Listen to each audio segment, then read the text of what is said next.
Friends, ಇದು ನನ್ನ ಪುಟಾಣಿ ವ್ಲಾಗ್. ಎಲ್ಲರಿಗೂ ಹ್ಯಾಪಿ ನಾಗರ ಪಂಚಮಿ. ನಾನಿವತ್ತು ಬೆಳಗ್ಗೆ ಬೇಗ ಎದ್ದು ತಲೆ ಸ್ನಾನ ಮಾಡಿಕೊಂಡು ಹೊಸ ಬಟ್ಟೆ ಹಾಕೊಂಡು ಅಂಗಡಿಗೆ ಹೋಗಿ ಹಾಲು ಹಣ್ಣು ತಗೊಂಡ್ ಬಂದೆ. ನಾನು ನಿನ್ನೆ ಕೈಗೆ ಮೆಹಂದಿ ಹಾಕೊಂಡಿದ್ದೆ, ನೋಡಿ ಎಷ್ಟು ಕೆಂಪಾಗಿದೆ. ಮೋಸ್ಟ್ಲಿ ನನ್ನ ಫ್ಯೂಚರ್ ಗಂಡ ತುಂಬಾ ಲವ್ ಮಾಡ್ತಾ ಇರಬೇಕು. ಆಮೇಲೆ ನಾನು ದೇವ್ರ ಪೂಜೆ ಮಾಡಿದೆ. ವಿದ್ಯಾ ಬುದ್ಧಿ ಕೊಡಪ್ಪ ಅನ್ನೋದ್ರ ಜೊತೆಗೆ ರಿವ್ಯೂ ಮೀಟಿಂಗ್ ಅಲ್ಲಿ ಜಾಸ್ತಿ ಹೈಕ್ ಸಿಗ್ಲಿ, ಹಾಗೆ ಯೂಟ್ಯೂಬ್ ಇನ್ಸ್ಟಾಗ್ರಾಮ್ ಅಲ್ಲಿ ಫಾಲೋವರ್ಸ್ ಮತ್ತೆ ಸಬ್ಸ್ಕ್ರೈಬರ್ಸ್ ಜಾಸ್ತಿ ಆಗ್ಲಿ ಅಂತ ಬೇಡ್ಕೊಂಡೆ.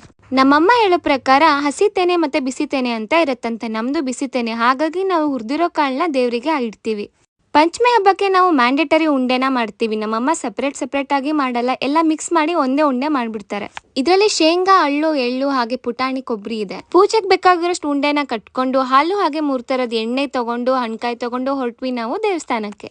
ನಾವು ಹೋಗಿದ್ದು ಸುಬ್ರಹ್ಮಣ್ಯ ಸ್ವಾಮಿ ದೇವಸ್ಥಾನಕ್ಕೆ. ಇಡೀ ಸಾಗರನೇ ಅಲ್ಲಿತ್ತು. ನಾವು ಪೂಜೆ ಮಾಡಿ ಹಾಲೆರೆದು ಉಂಡೆ, ಕಾಳು, ಅಳ್ಳು ಎಲ್ಲ ಹಾಕಿ ಬಂದ್ವಿ. ಇದು Panchami mini vlog part 1. Part 2ಗೆ ಕಮೆಂಟ್ ಮಾಡಿ.